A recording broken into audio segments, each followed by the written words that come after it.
Okay, welcome to the Agile Leadership Journeys Leadership Development Program Series webinar. My name's Pete Behrens, and we are going to be talking about having a conversation on our immersion programs. These are the programs that take us a little bit beyond the awareness and into the practice of Agile leadership. And I've got a whole team here that's going to help present this. And so let me introduce them here for just a minute. We've got Tracy Wilson, who's in charge of business program development, Jolene Sullivan, our organizational catalyst and pretty much makes everything else run. We've got one of our more recent program participants here, Daryl Lawrence from Wells Fargo. And we've got a few guys actually in the room. We officially brought on Christina Carlson, but I'm also noticing we've got JP from Bangalore, Steve Ostermiller from Utah as well. So we've got a number of people to kind of help share some of this story. And so just want to say that thank you for joining us today, whether you're in person. This isn't set up as a typical Zoom webinar where you are blocked. We decided just to open this up to a Zoom call, make it a little bit more informal. So want this to be a dialogue and a sharing. So thank you for joining us. Just a couple of context setting. Business Agility Institute, one of our partners, just introduced this spring a new, what they call the business agility profile indicator. And I recognize this is a little bit of an eye chart, don't expect you to read it, but just want you to be aware that they've been focusing a lot on research, what drives business agility, and have been coming up with parameters that make a difference. And what's really fascinating about their profile is that 60% of those performance indicators are directly connected to leadership. And I mean, we're actually vetting and measuring how leaders are thinking and behaving. And what's also interesting is if we look at the other 40%, they're directly influenced by leadership. And this is going to be team dynamics. This is going to be, other aspects of the organization that are driven by leaders. And so the nut of it is, if we want business agility, we're going to need leadership agility. And that's what the Agile Leadership Journey is really all about, developing better leaders. You might be interested in to know where I am right now and why is Pete outside by a lake.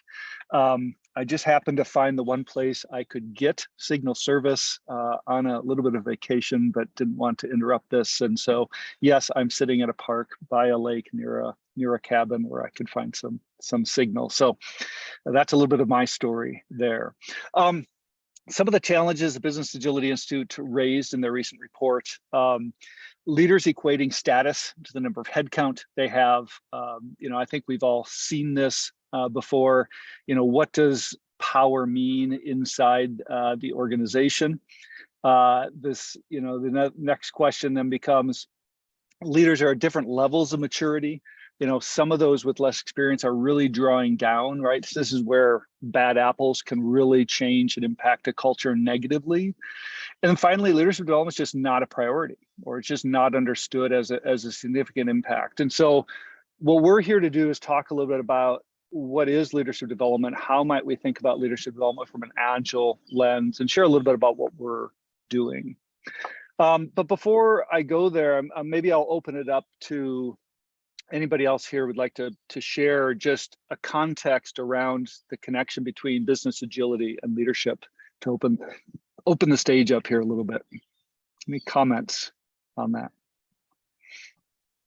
Well, my experience is leaders can either kill a business or grow a business. I mean, that's the only two choices they have. And most leaders either come from being an expert, or maybe they've achieved some kind of a success in the past that they get rewarded for. They get raised up in the organization but they get raised to positions they're nowhere prepared to be in. And therefore they get afraid. And from that fear, they want to control as opposed to lead. And I'm experiencing that a lot at Wells Fargo. When we mention, being a leader and moving beyond that achiever or that expert that we talked about many times in our Agile journey and into that catalyst and beyond, that seems to be a huge leap for many of those that are unprepared to be leaders. So yes, it's spot on. Daryl, follow-up question, and then I'll let others jump in. As somebody who's kind of in the middle of that system, right? You're not in charge of Wells Fargo. You're not even probably the division head of a business unit. Nope. How are you able? A lot of people come and say, "Well, I can't change. I can't make that change. I don't have that influence. I don't have that authority. I don't have that power." How do you see some of the tools or some of the things you're thinking about here impact your ability to have some influence? I think it comes to that catalyst point. First off, I learned long ago, avoid those positions in an organization and you have more power. As a former CIO, I have much more power now as a coach in agility than I ever had as a CIO. Because once you choose that industrial approach, you're locked into the industrial policies and the industrial guidelines. As an agility coach, I'm not locked into those things. And so to answer your question, the way that works is simplify and ask questions. So when somebody says, I don't have that power, I don't have that authority, I don't have that position, the first question I ask is, who told you that? Because it's not because they determined they didn't have it. Somebody told them they didn't have it. And most of the time that's organizational structure. If we can work through that toward just the 4 values of agility, which are nothing but common sense, if we can work through who told you and here's the common sense values, I find that the majority that I coach with can make that leap beyond I don't have the power, I don't have the authority. And once they do, they start helping others make that leap. But it's not instantaneous. It takes that time and commitment.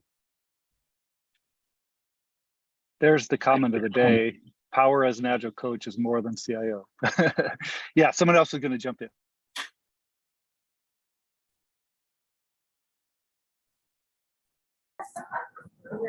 Yeah, I mean, I can jump in and kind of echo a little bit what Daryl was saying is that, leaders often become leaders because they are doers first, right? And so that's what they did, is they were kind of the best of the doers. And when they get into that leadership position, they don't know anything else except for to continue to be doers. And they never received that coaching. They never received that, okay, how do I teach others to be better doers? And I always emphasize that with my team. I want them to be a better doer than I was at that position, because if I can accomplish that as a leader, then they're going to go much farther faster, and that's going to be okay.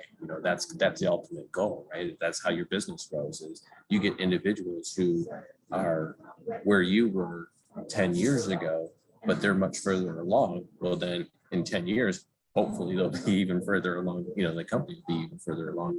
But that's really kind of that struggle with I'm finding right now with leaders, is the fact that getting them comfortable with, you don't have to be a doer anymore. Or if you still want to be a doer, change what you're doing to focus on how to make others better doers. And hopefully that kind of still provides them with that purpose, because there's always that fear that, well, if I show somebody else how to do it, then what's my value? What am I worth, right? That's awesome, Simon. Thank you for for sharing that. Let me get my screen back up. Appreciate you guys sharing. And I think what we're saying is the relevance of leadership and the ability to influence is something everybody has capacity for. And yes, your scope will be different depending on your role, but your ability to influence is definitely there. So just a little bit about the Agile Leadership Journey.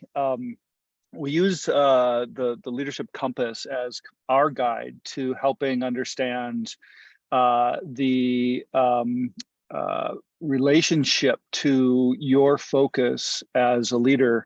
And so we think about, if we want business agility, that's the bottom of the compass, right? Organizations that have more agility, we need to have leaders at the top, not necessarily top of the organization, but the leaders mirror, the organization is going to mirror those leadership behaviors. And so we need those agile leaders. And so that's really the focus of the Agile Leadership Journey, creating leaders to drive that business agility. Doesn't mean we don't need other organizational initiatives, but without the leadership part, they tend to fail and don't tend to have as much impact as otherwise they'd like to have. Now, we break this up into two different journeys. One is our Agility and Leadership series. This is the focus on the individual leader. And then we've got the agility in organizations. This is the focus around those cultures and values and systematic elements within the organization, structures, policies, metrics, things like that are going to drive agility. And so we break up our learning into those two key pieces. And for each one of those, we've got a depth everywhere from awareness to individualized practice in how to improve those through those lenses. Now, the top here, we've been offering what we call the introductory workshops. These are driving awareness, sparking insight and inspiration to say, hey, there's something different out here. And I think both of you picked up on a couple things. One is, right, going from that doer to the catalyst of others doing, or the other is just to start to recognize, your role. What is it, my focus, as that leader, and how I'm showing up, my mindset. The middle tier here is what we call the develop competency tier. That's going to be the focus of this particular webinar. How do we apply this? How do we grow as leaders? And then finally, we've got what we call our kind of individualized paths where we can foster additional growth. These are specific 360s packaged with coaching. So whether that's an individual 360 or an organization culture values 360, being able to survey and get some data to make decisions is really critical. So let's dive in here for just a minute on the Agility and Leadership series. And for our focus for today, the webinar focus is really going to be going into this middle tier. And so recognize we have all sorts of ways to get into the system. And so if you haven't yet taken an Agility and Leadership workshop, all the guides are putting those classes and running those classes online. We have those globally available, or you can schedule bring in a private class for your organization. The deeper programs, there's a couple ways to interact with those. One is privately, but the other is bringing that into a more public program. And that's what we're talking about here is we run these every 6 months, and they run for 3 months at a time. And we're going to be diving into these. Now, there's some key aspects to this that I want us to maybe talk about and share here.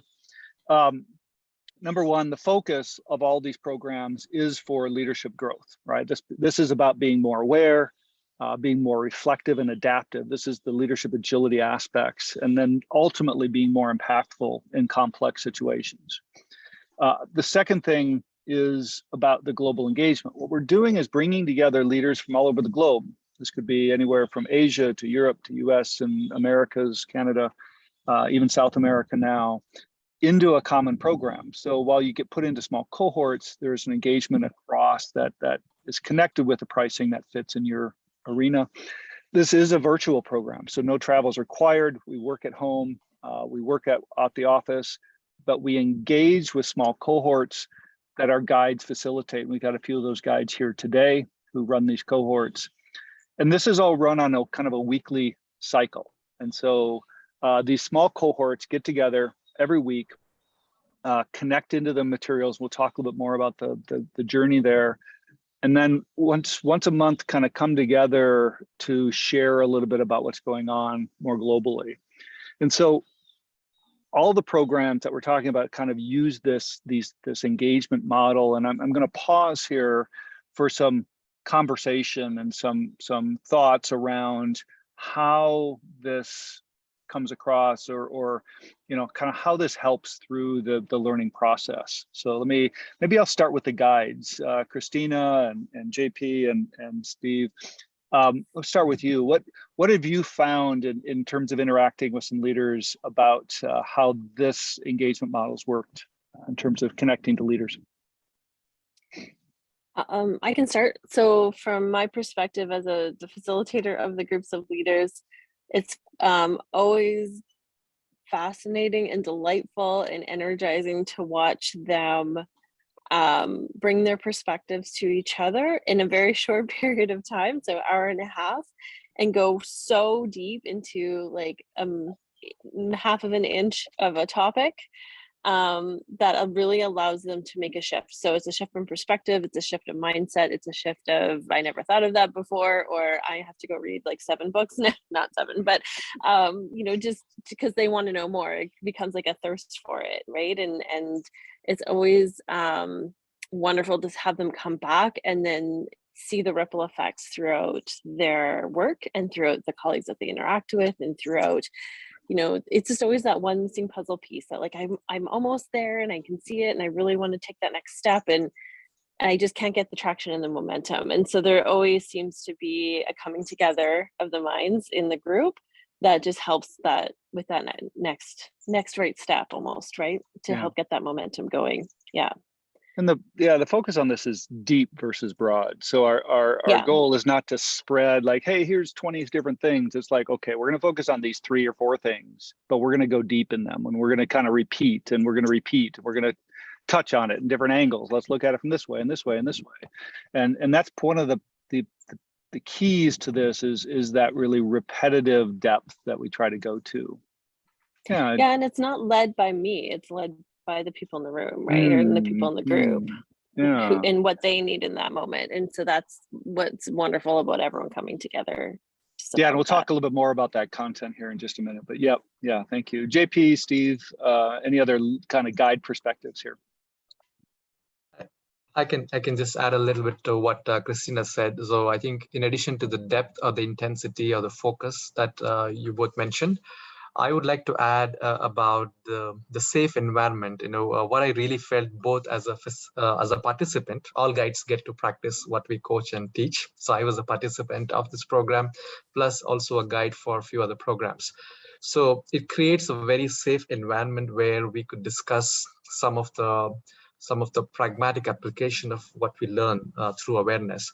And if you really attempted to apply something to do with behavioral change, it could be daunting and it could be very abstract sometimes. And this cohort, the beauty of the cohort is it makes it makes it a safe environment to really dissect whatever we are planning to do, or maybe share the experience and feel like more human, because the other people are also trying along with us. So it's very safe environment that way. So it helps us move the needle. That's what I could probably say. Yeah, thanks, JP. Appreciate that. Any perspective, Daryl, and I know Steve, we have kind of force. We don't force. We encourage all of our guides to go through the program as well. So, and Steve has had some experiences as that as well. But maybe some participant perspectives here. Well, I can tell you, this program couldn't have come at a more perfect time. I'm going through this program, and I'm also going through it with my colleague, Steve Badanik. Actually, he's going through a separate cohort than I'm going through, but we're going through at the same time. We have been asked to come in and help a complete section of Wells Fargo, some 300 people total, because they have been doing the same thing every day, expecting a different result for 3 years. And the fact that we've been through this program now has, I can tell you, this old dog before going through this program would have completely failed. And now that I've gone through this program and changed the way I approach these problems to help people become better leaders, it's allowed me to see a success that I would have never seen prior. I spent 10 years coaching before this, well, 12 years coaching before joining this cohort. And within the first week of the cohort, I'm like, oh my gosh, I've been doing some of this wrong for 12 years. My brain has been so locked in for 12 years, and just Christina's questions, all of a sudden I'm like, oh man, I don't know anything. But at the end of that 3 months, I'm able to take on this request from the company and feel confident that I don't need to know everything. I just need to be able to help people move through from being experts to achievers to catalysts. What does that mean? And how do we come together to achieve something versus how does this top-down leader tell you how you're going to achieve something? There's so much to go into here, but I feel like my career was just going to languish before this. So I know that sounds crazy. I'm giving it a lot of praise. We're not paying Daryl here. So we're not paying me, but I just didn't believe how it just opened my eyes. It just opened my eyes that seemed to be closed for years. Oh, that's really powerful. Thank you for sharing that. And maybe Christina, you'll have to pay him, I guess. So.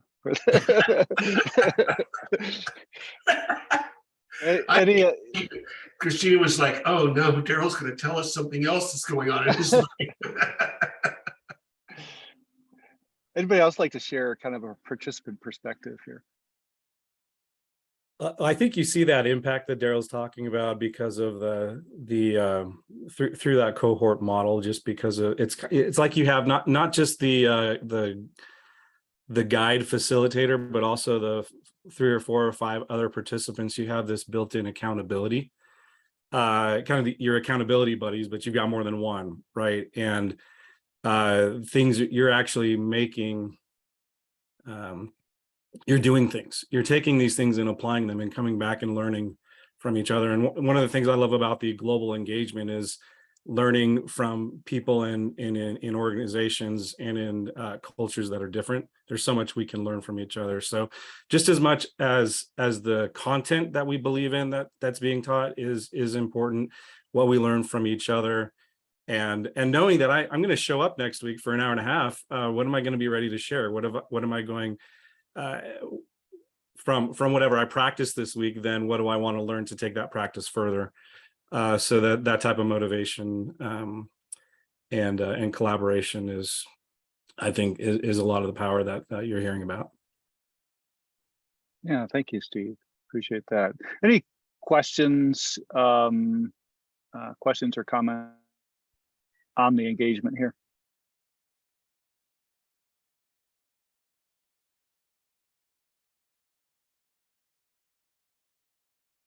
Okay, so let's talk just a little bit about the difference in kind of thinking about the model of each of these programs. Why do we split this up into multiple parts?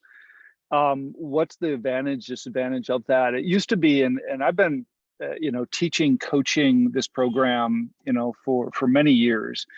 And I think it was probably about 2018 when we created the first Cal 2 or kind of this more immersion type program. And it was a full year program. We took people through the entire compass, all the different quadrants, and it was a lot, right? I mean, it's like a fire hose for an entire year, which is almost like too much. And then we said, okay, well, let's scale that back a little bit. Let's split it into half, right? Let's do the agility in leadership, the agility in organizations, and let's take that in 2 6-month increments. And even that was like, okay, fire hose, but a long time. And we run over summers and holidays and winters. It was like, okay, too much. So let's pull back.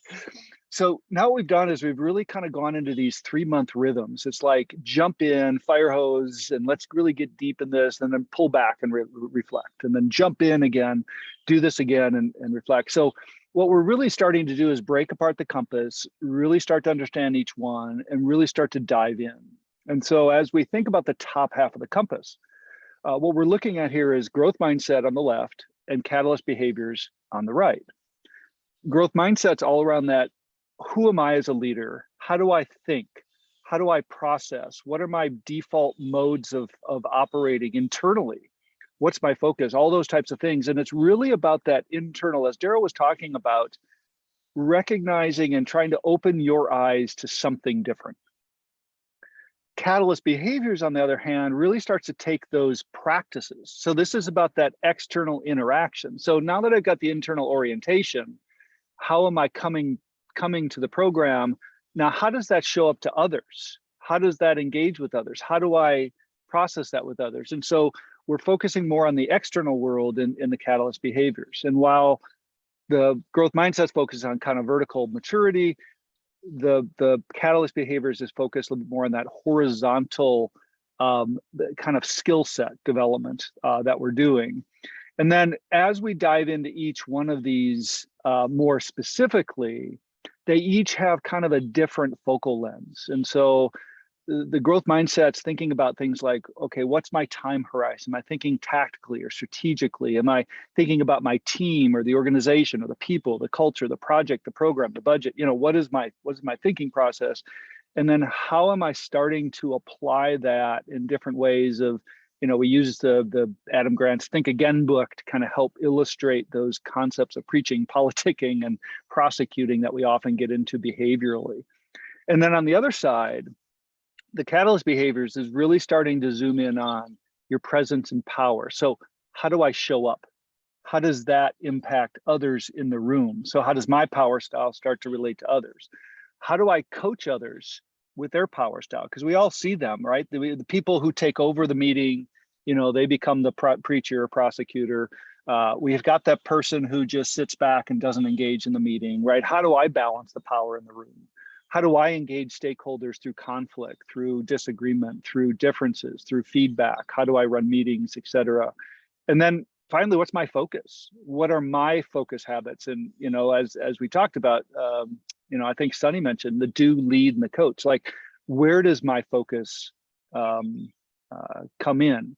And so each of these programs is focused specifically targeting specific behaviors and thinking.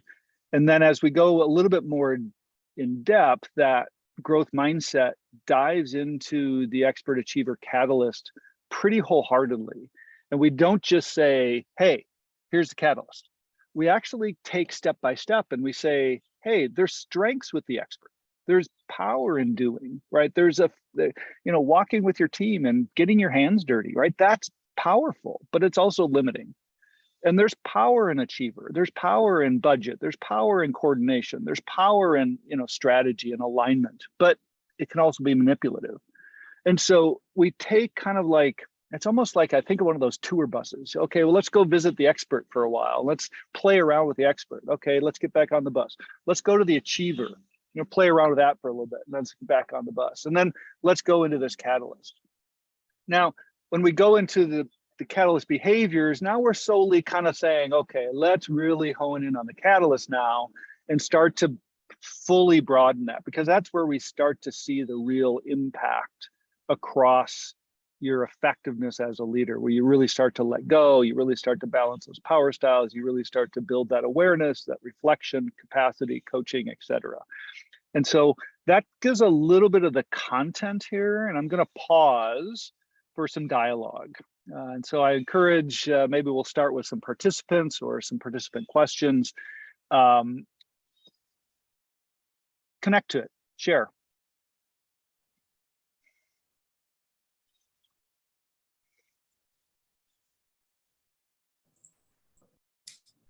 Yeah, one of the questions that I have is, how do you address the scenarios or the situations in which the leader kind of actually feels like they were in that catalyst role, but based off of their actions, they're really kind of more in that expert role. And how do you work through that self-recognition without actually becoming an obstacle of just abstinence of no, I'm a catalyst, that kind of a thing.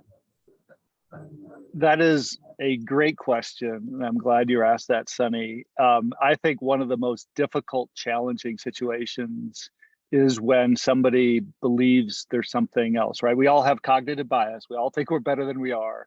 And to me, one of the most challenging in coaching is helping leaders self-recognize, okay, I might think I'm a catalyst, right? Internal orientation says catalyst, but my external behavior says achiever or expert. And so I'll open it up to the room, some thoughts or comments or reflections on Sunny's question here. Hey, Sunny, I'll give you an example. I've been working with a senior leader at Wells Fargo for 2 years. Actually came into working with this person because there was what is known in the banking industry a corrective action. So that brought me to this particular leader. For the first year, I struggled with how to help, how to move forward. And this particular person believed themselves to be in the catalyst area. Now, they really didn't know, they didn't call it catalyst, they didn't know what it was, but they felt that they were working in that fashion. Over the time, well, I should say, after taking the first 3 months of the cohort and learning about expert, achiever, and catalyst, what I was doing wrong prior was pointing out where she was wrong for being an expert or wrong for being achiever. And what happened was after going through this course, I came back with the approach, and this has just been in the last few months. I came back with the approach of, it's okay for you to be an expert there because you are an expert. And if you need to use your expert there, use it.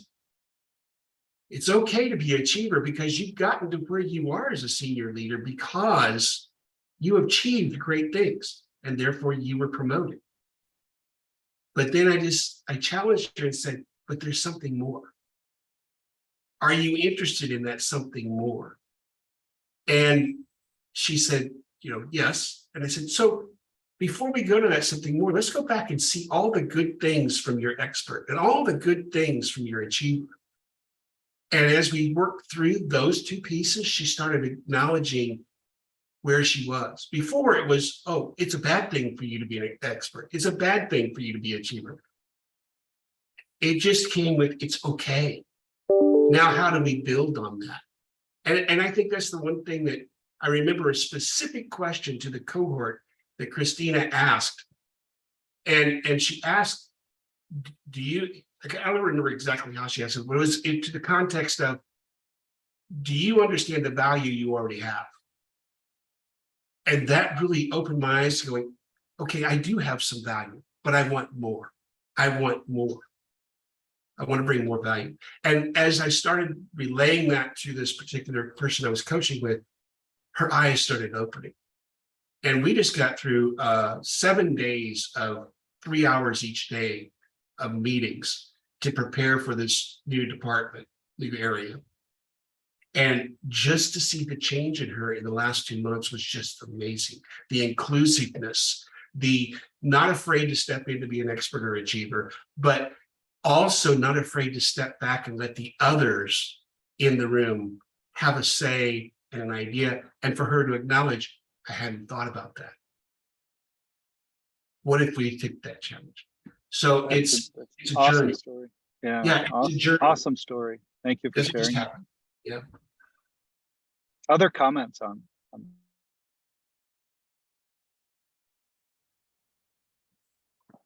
I think another piece to this is thinking about your action. So it's great to have the mindset. We get the mindset first, right? We understand, we see all these new things about ourselves. So where's the evidence in our day-to-day that we're actioning it? And I think that it's important to start to think about you know, one telltale sign to me is people when they say, yeah, except for I'm in meetings all day long. So when you start to say I'm in meetings all day long, that means you're in doing all day long.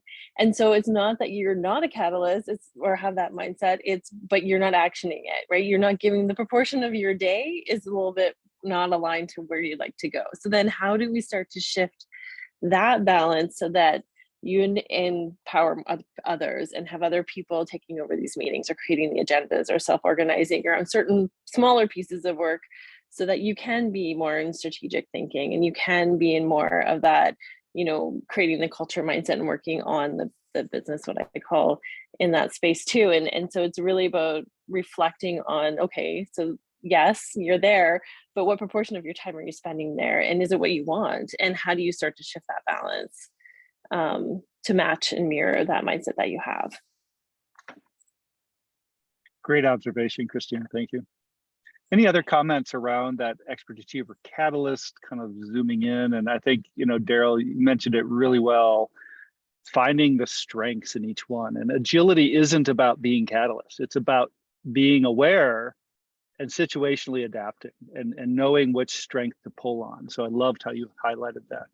Other comments? Pete, I thought I could just add one more thing to what has been said already. Another unique aspect of being that reflective, especially self-reflective in an intense manner, is that, you know, you start recognizing, apart from the strengths that you already have, the values that you already bring, when do you get triggered?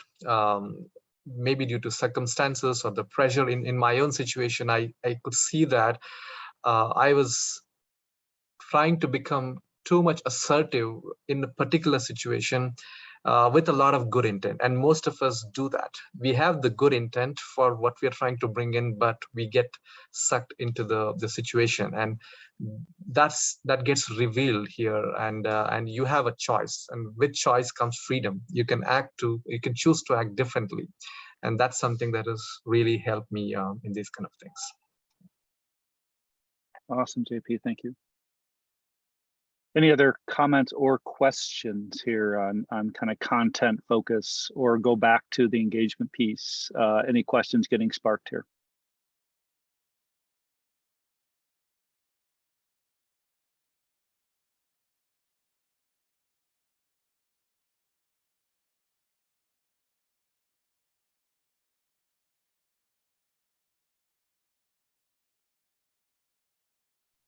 Pete, you're on mute, Pete.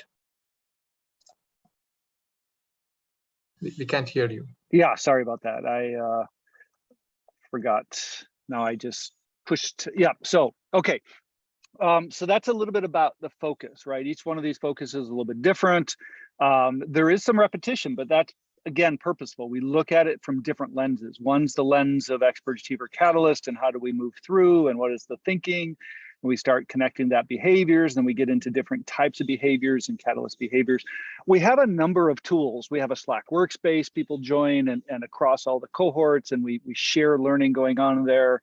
We're continuing to add more and more kind of leader reflective pulses here. These are ways to stay engaged in your own leadership. Am I staying focused on my development? Am I staying true to my balance of power? Am I staying connected in the relationships the way I'm doing? And so these are encouraged and practiced through the program. These are something you can take with you beyond the program. This comes to us through our partner of Comparative Agility.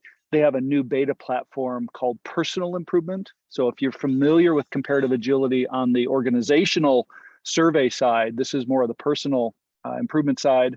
We're also working with them on some other 360 types of things that we're going to be bringing into development over time. We also have a space in Mural. We are playing also with Miro, but for the most part, that visual collaborative workspace. So we have templates. So we balance between content and what participants are bringing. So we recognize there's got to be a little bit of a balance. If we have too much content, leaders are like, wait a second, what about my problem? What am I working on? If we have too little content, leaders are like, hey, all we do is come here and chat. We're not doing anything. So we're always looking for that balance between bring new content, new awareness, new videos, new books, new references, articles, you know, things to dive in and look at these topics a little bit differently, but also combine that with your content. Where are you at? What are you struggling with? And you know, each guide is going to take that journey with its participant list, participants in the cohorts a little differently. But that's part of the way this program works as well. And then finally, there's some credentialing here. And so we do align with the Scrum Alliance. The introductory workshops are focused on the Cal-E and Cal-O, and we do have a number of our guides who teach Cal-T as well, that Cal for teams. And then this program here, so when you combine the growth mindset and the catalyst behaviors, those combine into the Cal-2, which is the applied credential from the Scrum Alliance. So Tracy or Jolene, do you want to, either of you want to make a comment, or you want to kind of take over from here on the operational side here as we go? Yeah, thanks for that, Pete. So yeah, as you were saying, the credentials align with our programs. And next we wanted to talk about the pricing for the program. So we do have IHDI pricing, as Pete had mentioned earlier. So that's the Inequality Human Development Index. We are a global organization, so we wanted to align our pricing accordingly. So the different categories of your country as a participant is what the price rate percentage would decrease by. So we've got the standard pricing, and then we also have the combined Cal-2 pricing, which is discounted if you combine, as Pete was saying, the developing a growth mindset portion with the developing catalyst behaviors portion as well.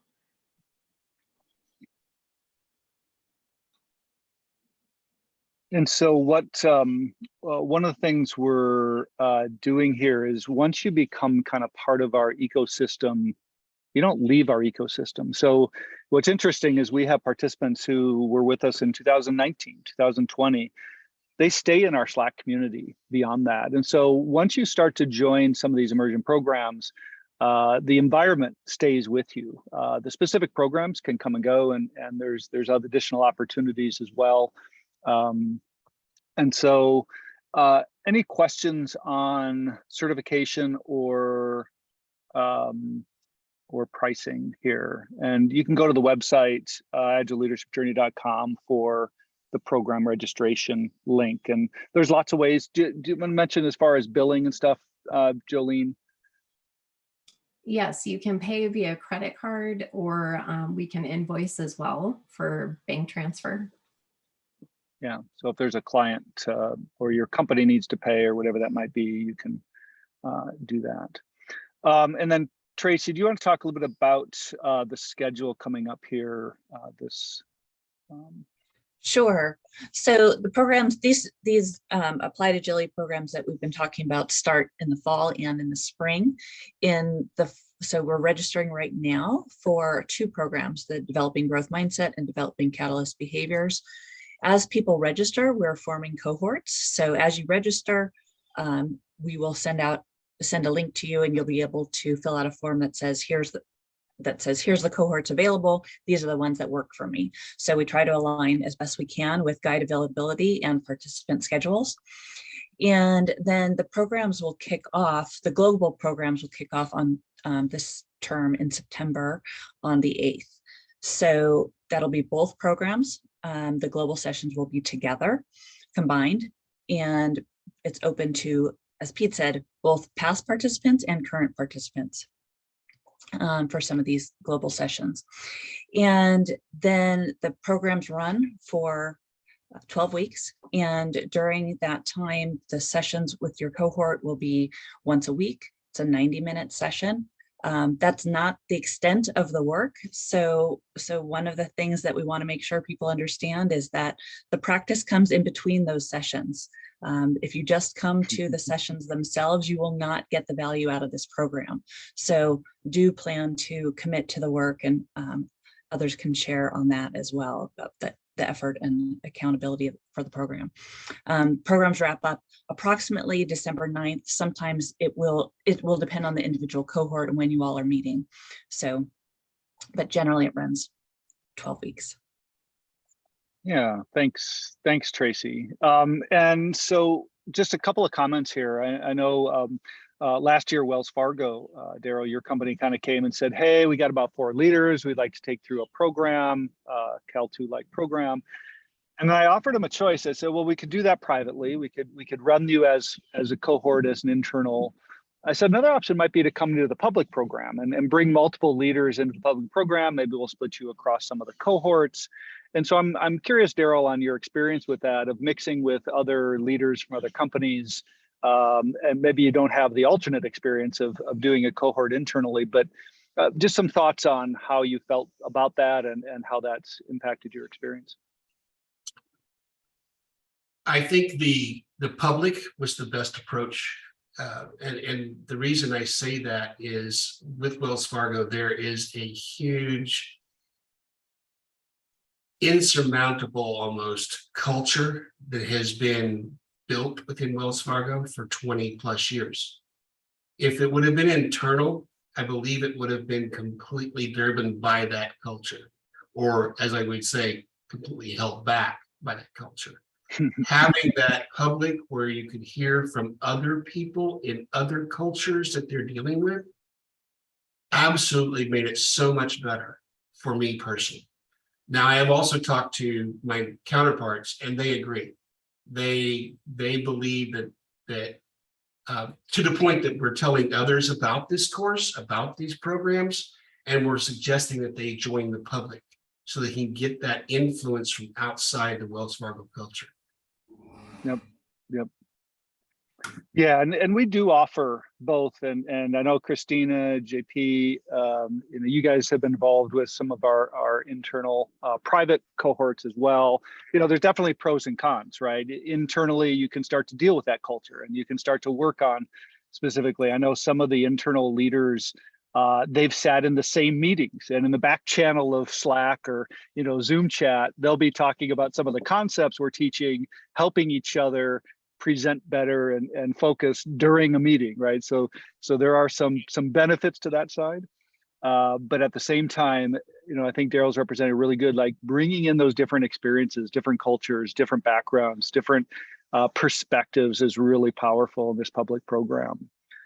So I'll open it up to others, either a comment or a question around the cohorts and the engagement here.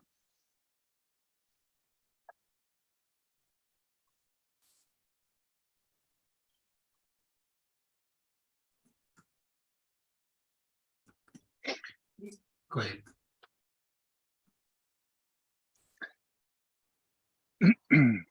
Pete, I'd like to add one last thing. Yeah, go ahead. Wells Fargo, we were split between 2 different cohorts, and that was extremely valuable as well, because I felt like I was getting input not just from my cohort, but as we got together internally to talk about what we learned in our cohorts or what happened, I got input from the other cohort as well. I felt that was very valuable, more broad. It also helps the 4 of us now actually interacting more to bring this into the organization. Yeah, thank you. Appreciate that that perspective there. And again, one of the things that in the past we've run 6-month programs and you stay with the cohort the entire time, and some of the feedback was, hey, I'd like to switch cohorts at some point. And one of the nice things about the 3-month program is you do get that ability. So even though there was a cohort, and Daryl had Christina for a guide for 3 months, in the fall we're going to mix that up a little bit. People are going to choose maybe different, and so we're going to look for different mixes, and so that brings a little diversity into that program. Somebody was going to jump in and speak. Sorry, P, I wanted to add one more aspect of I think the kind of structure that we, Daryl and you are referring to. We had in the past program, we had a client who most of the participants were either some of the leaders who wanted to develop themselves and a few leaders who wanted to build an internal capacity. It was a telecom client, I believe you remember. One of the interesting things that I saw was during the program, I think it was a 6-month course, there were lots of changes to some of the participants in terms of either they changed their roles or changed the department. And interestingly, even their bosses were also present in different cohorts. So a lot of real-time application became a lot more easier because everyone was supporting in that coping with change that was happening in the organization, because both the participants and their bosses were participating in the program, learning together, developing some common language. So that was also an interesting observation in the program. Yeah, thank you, JP. So just some of the aspects of Agile Leadership Journey. We do have a globally aligned professional guide network. We've got about 50 guides globally teaching coaching to some varied degrees. One of the things for some of you that might be thinking about that journey, doing these more immersive programs is a great way to connect to the material, prepare yourself to be able to teach and coach this. So if you think you might be on that guide pathway, these would be great opportunities to explore further with other guides, with other leaders. How do you connect to this material? The other thing we do at Agile Leadership Journey, we're not here to say, hey, we've developed the best, secret sauce. What we're doing is we're bringing best of breed models, but in a way that's pragmatic and practical to learning and development. And so we're bringing all this together with leaders across the globe in a package that's meaningful. And so whether it's remotely through COVID or in person, we've got lots of different ways to engage. And then we've started to actually open up our network for internal guides. And so I know we've had Christina Bazio, who's on the call from Vodafone. We've had some of our guides who are NIST with Danske Bank are starting to join us as internal change agents, right? They're not external teachers and coaches. They're internal change agents using the Agile Leadership Journey for their internal development as an organization. So if that's something that's interesting to you, again, these programs can help expand some of your organizational development. And then we've got lots of ways to engage with Agile Leadership Journey. Connect to us on LinkedIn. We're always sharing, different things we're dealing with. We've got a tremendous amount of, blog stories, ebooks, surveys, et cetera, on the website. So we have a newsletter. And so sign up for that newsletter. We're sending out all of the information that's going through the Agile Leadership Journey through that newsletter. We're engaging more and more with Business Agility Institute. We're writing monthly articles for the Emergence magazine, another great way to share and really dive in on some stories. We have a podcast. The Relearning Leadership podcast has gone through 2 seasons now. And we're highlighting, sharing stories, individual leadership stories, organizational change stories, going into some of this content in a more piecemeal way. And then obviously social media connections here. So I'll open up at this point. If we do have any questions or comments from those attending, I'll kind of leave it here as an open-ended. What else would be helpful in your journey at this point? Questions, comments?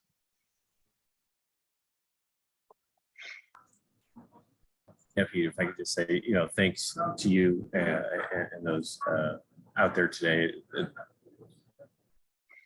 It's one of those things as I'm very, very new in this journey to kind of see others and get the expertise, the examples, the situations that are out there. It's encouraging to know, I've experienced probably a lot of things that you guys are experiencing. Misery loves company. It's just like, okay, I'm not alone. I'm actually on the right path, and here's others that have actually gone before me, so and have seen success. So it's very encouraging. So I appreciate it. Thank you.